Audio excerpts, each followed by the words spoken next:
സംസ്ഥാനത്ത് വാഹനങ്ങളുടെ പുതുക്കിയ വേഗപരിധി ഇന്നു മുതൽ പ്രാബല്യത്തിൽ. പുതുക്കിയ വേഗപരിധി അനുസരിച്ച് ഇരുചക്ര വാഹനങ്ങൾക്ക് നഗര റോഡുകളിൽ 50 കിലോമീറ്ററും മറ്റെല്ലാ റോഡുകളിലും 60 കിലോമീറ്ററുമാണ് വേഗപരിധി. മുച്ചക്ര വാഹനങ്ങൾക്കും സ്കൂൾ ബസ്സുകൾക്കും എല്ലാ റോഡുകളിലെയും പരമാവധി വേഗം 50 കിലോമീറ്റർ ആയിരിക്കും. ജൂൺ 14-ന് ഗതാഗത മന്ത്രി ആന്റണി രാജുവിന്റെ അധ്യക്ഷതയിൽ ചേർന്ന ഉന്നതതല യോഗമാണ് ജൂലൈ 1 മുതൽ വേഗപരിധി പുതുക്കുവാൻ തീരുമാനിച്ചത്.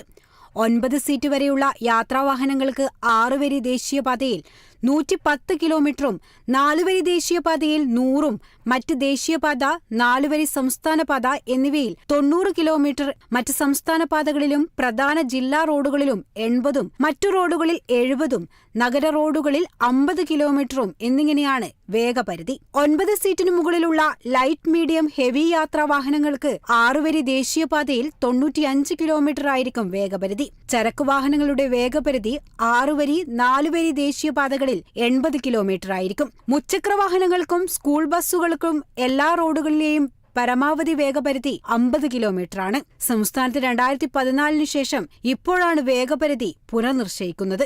സംസ്ഥാനത്തെ റോഡുകൾ ആധുനിക രീതിയിൽ നവീകരിച്ചതും ക്യാമറകൾ പ്രവർത്തനസജ്ജമായതും കണക്കിലെടുത്താണ് വേഗപരിധി പുതുക്കിയതെന്നാണ് ഗതാഗത മന്ത്രി അറിയിച്ചത്.